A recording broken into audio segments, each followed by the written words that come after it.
Hola, buenas noches a todos. Mi nombre es Santiago Rivera Vázquez y el día de ahora vamos a hablar de todas las cosas que tienes que saber antes de hacer el parcial de Derecho Contractual Civil y Mercantil. Básicamente voy a hablar de los temas que hemos visto a lo largo de las 5 semanas de clases y para hacer un poquito más fácil ver este video, si está buscando un tema en específico, en la descripción está el minuto en el cual empiezo a hablar de ese tema, así no vas a tener que verlo todo de un solo. Pues bien, durante la semana 1 de lo que nosotros tenemos que partir es de saber qué es un acto jurídico. Un acto jurídico es todo suceso del que interviene directamente la voluntad humana. Estos se diferencian de los hechos jurídicos en la medida en la que estos no necesitan de la intervención humana para suceder. Los actos jurídicos se pueden clasificar en dos, unilaterales y bilaterales, de acuerdo a las partes que participan en ellos. Serán actos jurídicos unilaterales aquellos en los que solo interviene una parte, como la creación de un testamento, y serán actos jurídicos bilaterales aquellos en los que intervienen dos partes, como la celebración de un contrato. De aquí tenemos que partir con qué es un contrato. Es la declaración de voluntades celebradas entre dos o más personas, a quienes se les va a llamar contratantes si poseen igualdad de derechos y contratante y contratado si una de las partes está subordinada a la otra. Hay parte de la doctrina que establece que los contratos son convenciones. Sin embargo, eso no es del todo cierto, puesto que hay convenciones que no son consideradas contrato. Para que una convención pueda ser considerada como tal, esta tiene que tener como objetivo crear obligaciones. Pero si una convención tiene como objetivo modificar obligaciones, entonces a esta se le va a conocer como convención modificadora. Ahora, también es importante saber que no es lo mismo un contrato en materia civil que en materia mercantil. En materia civil, un contrato es un acuerdo realizado por particulares que buscan obtener un beneficio ya sea material, moral o económico. Pero en los contratos mercantiles hay que cumplir con dos requisitos en específico. El primero es el ánimo de lucro y el segundo es la masificación del hecho. El ánimo de lucro representa aquel interés meramente económico de conseguir un beneficio mayor al precio de la cosa que se está realizando. Y la masificación del hecho radica en la producción en masa o en la producción en gran cantidad de una venta de algún bien o de la realización de un servicio determinado. Luego, pues tenemos que ver la base legal del tema de los contratos, que nosotros la encontramos en el artículo 23 de la Constitución, que reconoce y regula la capacidad de contratar de todas las personas según lo que establecen las leyes, y en el artículo 1309 del Código Civil, vinculado al artículo 1316, que establece los requisitos de validez de los contratos, tema del que vamos a hablar un poco más adelante. Hay que tener en cuenta de que el consentimiento es el elemento más específico, más esencial de toda obligación y por consecuente de todo contrato. Entonces, este consentimiento no es absoluto, tiene límites. Estos límites los encontramos en la ley, en el orden público y en la moral. Y según el tipo de obligación que se encuentra en algún contrato, estos pueden ser de dar, de hacer o de no hacer. Un contrato de dar puede ser la compraventa, puede ser la permuta. Un contrato de hacer puede ser el contrato de arrendamiento o el contrato de arrendamiento con promesa de venta. Y un contrato de no hacer, pues pueden ser algunas cláusulas que se presenten en los contratos. Por ejemplo, en un contrato de arrendamiento se podría presentar la cláusula de no subarrendar el bien o de no dedicar ese bien para negocios, lo cual pues son cláusulas de cosas que no se pueden hacer. Luego, pasando al segundo tema o la segunda semana, pues nosotros veíamos el tema de los elementos de los contratos, los cuales según el artículo 1314 y 1315 hay elementos esenciales, elementos naturales y elementos accidentales. Son elementos esenciales todos aquellos elementos que son indispensables para la existencia del contrato. Es decir, que si estos elementos no están en un contrato, ese contrato ya no puede ejercer efectos o ese contrato se va a degenerar en otro tipo de contrato diferente. Van a ser elementos naturales, aquellos elementos que no son esenciales, pero que se entiende que son parte de un contrato, aunque no se establezcan por escrito. Y son elementos accidentales, aquellos elementos que no son esenciales, no son accidentales, no son naturales, perdón, pero que se agregan a un contrato por medio de una cláusula especial. Luego, como veíamos en la semana 1, existen ciertos requisitos de validez para garantizar la existencia de un contrato. Eso nosotros los encontramos regulados en el artículo 1316. Expresamente hablamos de la capacidad, del consentimiento, del objeto y de la causa de un contrato. La capacidad implica que las partes tienen que tener la capacidad legal de ejercicio, es decir, que estos sean capaces de poder hacer valer sus derechos por sí mismos. o sea, no necesitan de alguien más. Luego tenemos el consentimiento. Como mencioné, el consentimiento es el núcleo de toda obligación y por ende de todo contrato, que se puede definir como la manifestación de la voluntad de las partes en querer formar una obligación. Luego, en materia contractual, el consentimiento se va a perfeccionar en el momento en el que el contrato produzca efectos jurídicos. Y dentro del tema del consentimiento nosotros encontramos dos subtemas: los elementos y los vicios del consentimiento. Al hablar de elementos del consentimiento, nosotros nos referimos a la oferta, y a la aceptación. La oferta es la propuesta que una parte le hace a la otra para poder formar una obligación, la cual tiene que ser válida, tiene que ser seria, tiene que ser realizada a la otra parte y tiene que ser expresa. Luego, la aceptación es la manifestación de la voluntad de la otra parte en aceptar la oferta de la otra parte y así poder formar o dar lugar al iniciamiento de la obligación. Y cuando hablamos de los vicios del consentimiento, pues de manera general los podemos definir como cualquier condición que afecta a la validez de la obligación o en este caso del contrato, produciendo su nulidad. Entonces, existen tres tipos de vicios de consentimiento: vicio de error, vicio de fuerza y vicio de dolo. El vicio de error es un desconocimiento o una falta de conocimiento, o sea, un desconocimiento total o un desconocimiento parcial de algo. Este vicio de error se puede subdividir en error de hecho y error de derecho. El error de hecho es un error en la realidad material. Una persona cree estar haciendo algo, pero en verdad está haciendo algo completamente diferente. O el error de derecho ocurre cuando una persona confunde los actos jurídicos. Es decir, este cree que está haciendo un acto jurídico en específico, pero en verdad está haciendo otro completamente diferente. Tenemos el vicio de fuerza. El vicio de fuerza es aquel que, tal y como su nombre lo dice, pues se refiere al uso de la coacción, ya sea física o psicológica, para hacer que una persona dé su consentimiento de algo que en un primer momento ésta no aceptaría. Luego tenemos el vicio de dolo. El vicio de dolo implica el engaño, la manipulación, la estafa o cualquier otro mecanismo que sea capaz de engañar a una persona para hacer que ésta pues salga perjudicada. Siguiendo con los requisitos de validez, nosotros podemos mencionar al objeto, el cual es la cosa que se va a realizar en la obligación, que tiene que ser física, moral y legalmente posible. Y tenemos a la causa, que la causa es el motivo por el cual las partes van a participar en esa obligación. Luego, pasando al tema 3, acá nosotros podemos encontrar a las características de los contratos, siendo más específicos las características de los contratos civiles y los contratos mercantiles.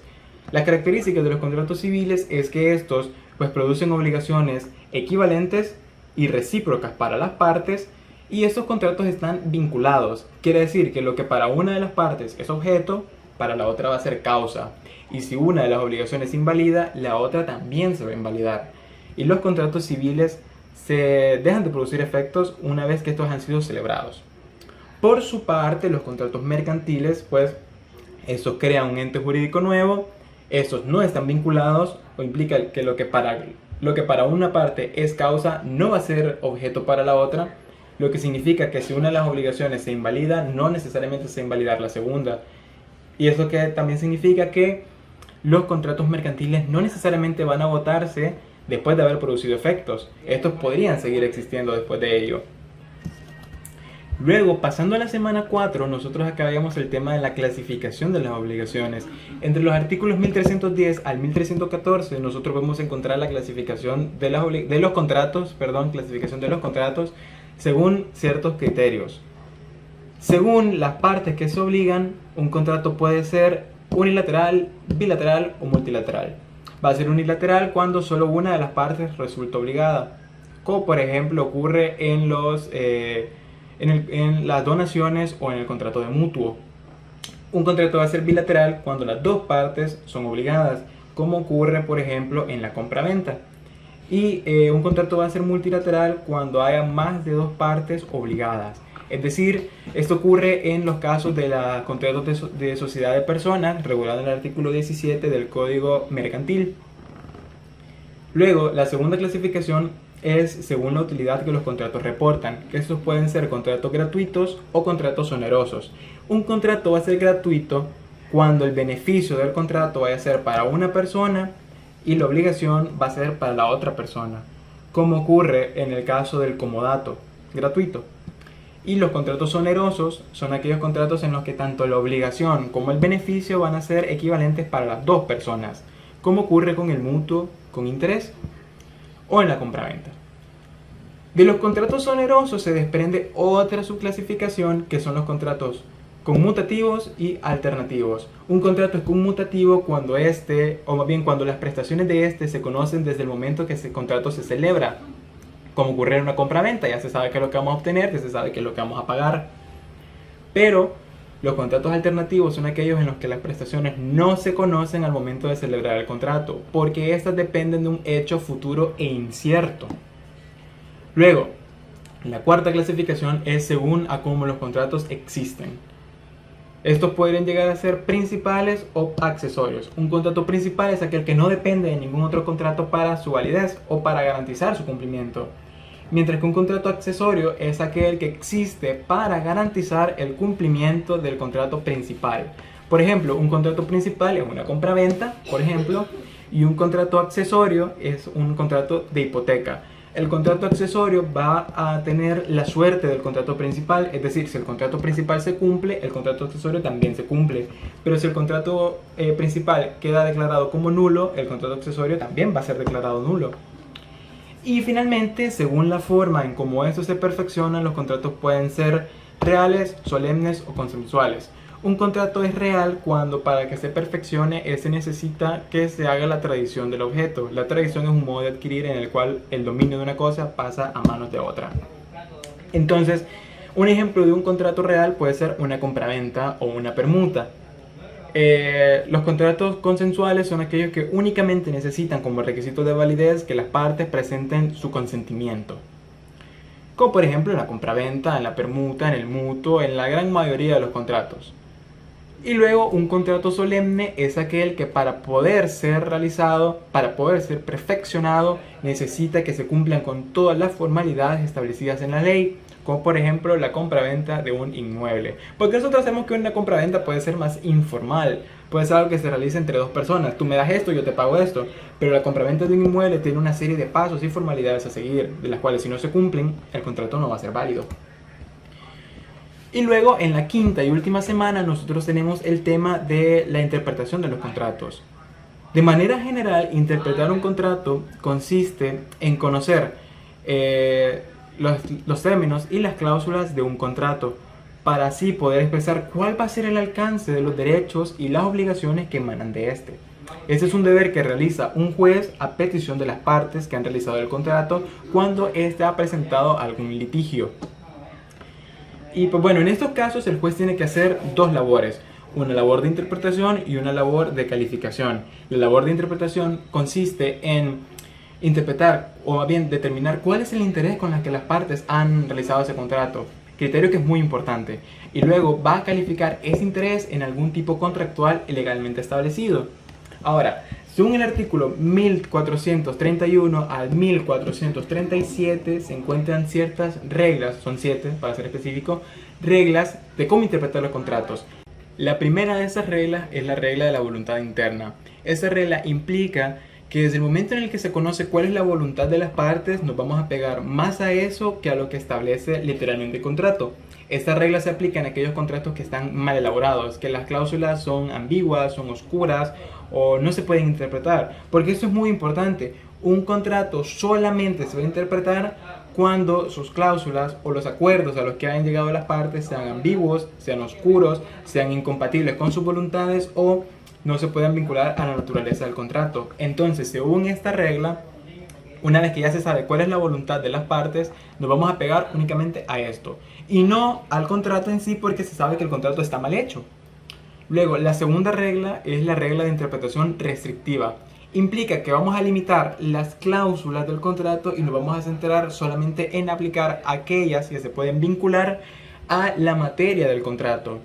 Luego, la tercera regla es la regla de interpretación declarativa, que implica que solamente se van a aplicar aquellas cláusulas que hacen que el contrato produzca efectos. Es decir, se sabe que los contratantes al momento de pactar un contrato, valga la redundancia, pues establecen una serie de cláusulas, esperando que esas cláusulas produzcan efectos. Entonces, las cláusulas que no producen ningún efecto se van a desechar. La cuarta regla es la regla de la interpretación extensiva, que radica en el hecho de que cuando no se puede determinar cuál es la voluntad de las partes contratantes, pues entonces se va a interpretar y se van a aplicar las cláusulas que se apegue a la naturaleza del contrato. La quinta regla es la regla de interpretación armónica. Implica que se van a interpretar todas las cláusulas del contrato para poder brindarle un sentido completo a este. La sexta regla es la regla de la interpretación analógica, que establece que un juez, o más bien le da la facultad a un juez de poder usar un instrumento análogo, como podría ser otro contrato o cualquier otro instrumento, para poder brindarle sentido a las cláusulas de un contrato que presenta litigios.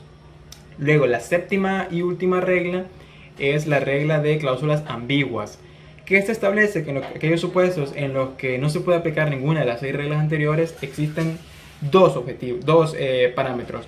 El primero es que las cláusulas que sean ambiguas se apliquen a favor del deudor, o el segundo criterio es que si se llega a determinar que una de estas cláusulas ambiguas ha sido promulgada por una de las partes, entonces esta cláusula va a interpretarse en contra de la parte que la promulgó, porque se entiende que si esta parte quisiese que esa cláusula fuera clara, lo hubiese explicado más, o hubiese indagado más, o yo hubiese explicado qué era lo que quería decir. Por lo que si esta parte no nos explica, o si esta cláusula no es clara, es porque así lo ha querido la parte que lo ha promulgado y por tanto se va a interpretar como tal.